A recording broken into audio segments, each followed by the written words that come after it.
Dans cet épisode, il sera question de violences sexistes et sexuelles. Il y a une chape de plomb, vraiment, sur le milieu de l'humour. Tout le monde a besoin de faire des plateaux. Bien sûr, tout le monde se tait parce que tout le monde a peur pour son boulot. Et je m'accroche parce que c'est mon rêve, c'est une vocation. Et ce métier, je ne l'ai pas choisi par hasard. Si on met ça au grand jour, on va être licencié, en fait, on va perdre son travail. C'était le président. C'est-à-dire, c'est ça qui est très pervers. C'est qu'ils savent très bien qu'on peut rien faire, si ce n'est que de partir. Qui nous dit qu'on va retrouver un jour un CDI dans une boîte privée pour nous, en tant que jeunes ingénieurs avec peu d'expérience, c'est un peu inespéré. Je me suis murée dans un mutisme pour dire je serre les dents, ça va aller, je vais passer au-dessus, et puis finalement, on peut pas. Que signifie un droit si je dois me battre pour l'obtenir ? Que signifie un droit si je dois me battre pour l'obtenir ?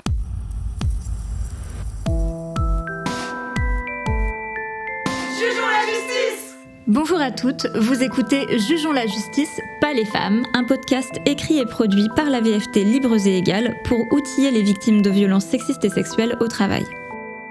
Épisode 11, comment rompre son contrat quand on est victime de violences sexistes et sexuelles au travail. Nombreuses sont les femmes qui perdent leur emploi quand elles subissent des violences sexistes et sexuelles au travail. Parfois, elles ne retrouvent plus d'opportunités dans leur secteur quand celui-ci est bouché. Comme dans le cinéma, la musique ou la tech par exemple. C'est alors la porte de leur métier tout entier qui se referme.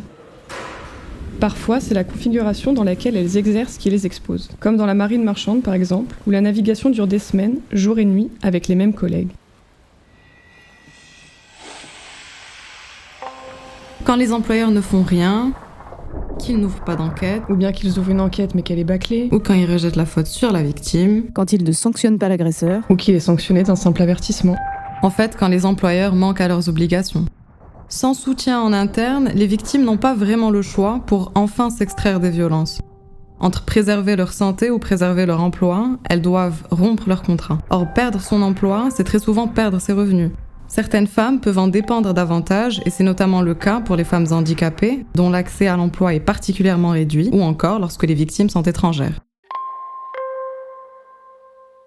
Quand on est une femme dans cette situation administrative, on est encore moins en position de force. Alors, on ne l'est pas devant les employeurs, mais là, on l'est encore moins pour pouvoir négocier un départ qui ne soit pas trop risqué pour elle. Je m'appelle Mathilde, je suis chargée de mission à la VFT. Alors, le dossier de Madame Long, c'est une femme qui n'est pas française et qui a été victime de nombreuses violences sexuelles extrêmement graves pendant plusieurs années, alors qu'elle se trouvait dans une situation administrative qu'on appelle irrégulière. Pendant plusieurs années, elle a donc été victime de ce supérieur hiérarchique dans le secteur de l'artisanat. Elle a fini par obtenir un titre de séjour en lien avec son contrat de travail. Quelques semaines après l'obtention de ce titre de séjour, elle a fini par dénoncer les violences qu'il lui a infligées. La dénonciation à la police est remontée aux oreilles de son employeuse, qui a souhaité littéralement se débarrasser d'elle au plus vite, puisqu'elle considérait que c'était risqué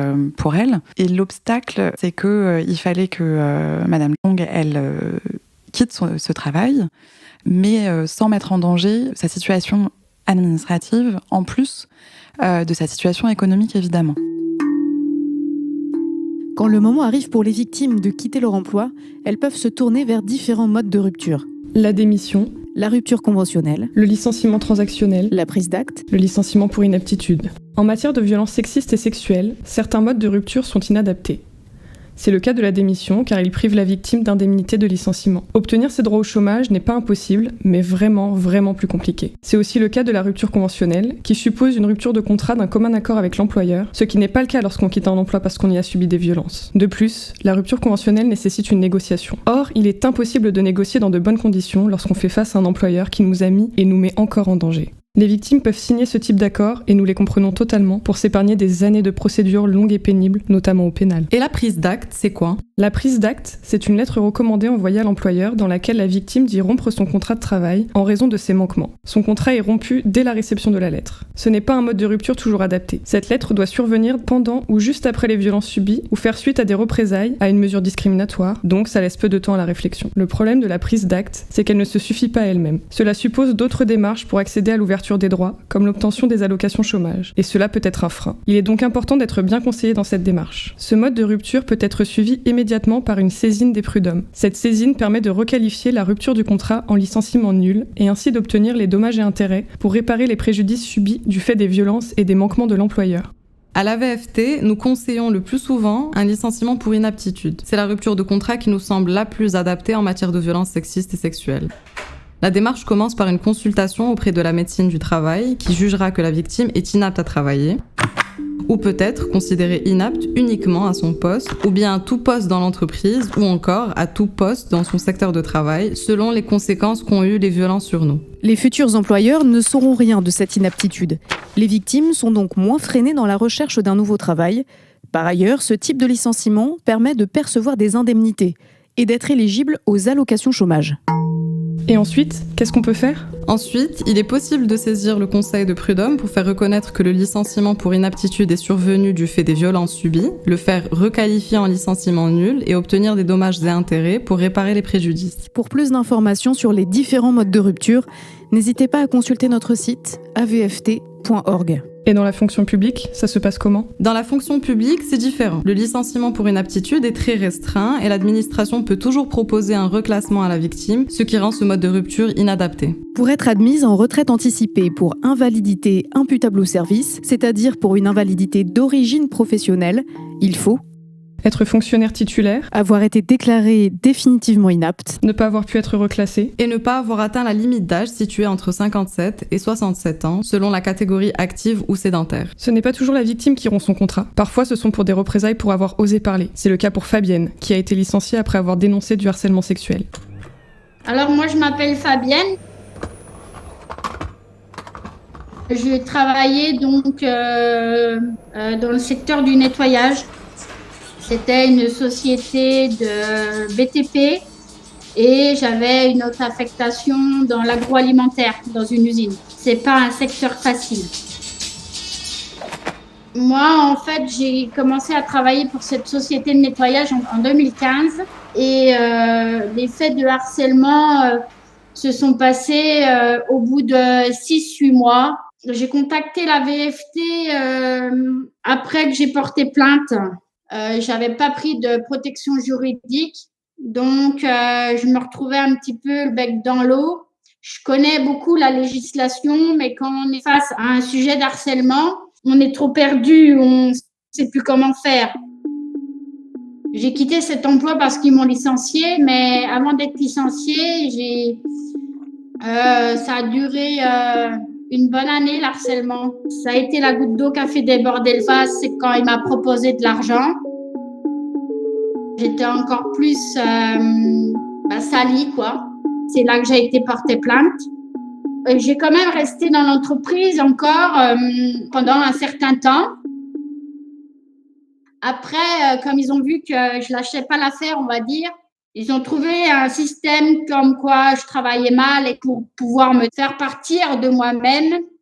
Mais je ne suis pas partie parce que j'ai dit que si je démissionnais ou si j'aurais accepté une rupture conventionnelle, tout mon combat, ma plainte, etc., c'était comme si j'avais rien fait, ça aurait été perdu, quoi. Et par la suite, ma société de BTP a mis fin à notre mission et du coup, ils m'ont missionné dans un Intermarché. Ce magasin était situé à proximité de la résidence de celui qui m'a harcelée. Moi, j'avais pas envie de le croiser déjà. Donc, j'ai refusé cette affectation et de fait, ils m'ont licenciée. Un licenciement, c'est entre guillemets rien. Du travail, j'en ai toujours eu, j'en aurai toujours et c'est pas ça le problème.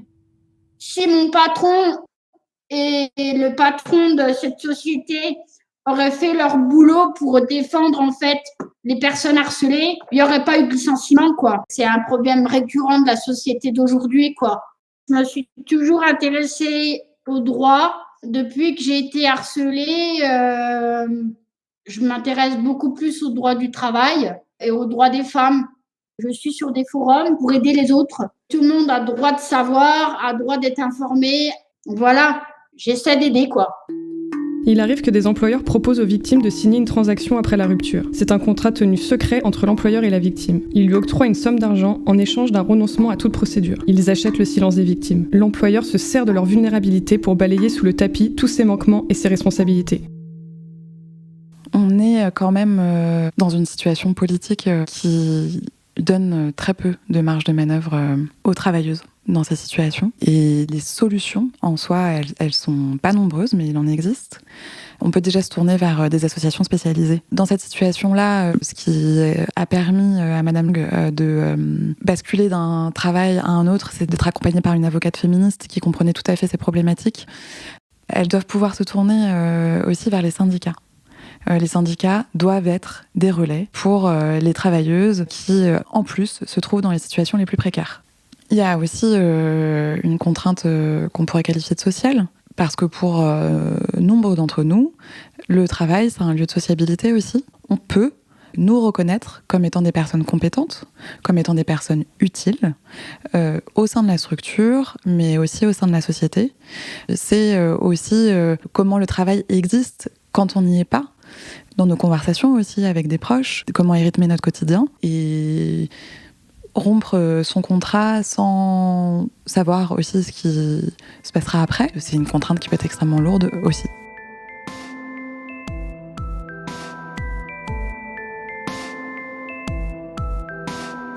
Dans le prochain épisode, nous parlerons de la procédure pénale avec une femme qui a été victime de viol et son avocate maître Marjolaine Vignola. Nous aborderons chaque étape, celle du dépôt de plainte, de l'enquête, de l'instruction, de la constitution de partie civile, du procès, de l'appel, pour mieux comprendre le fonctionnement de la justice pénale. Merci de votre écoute.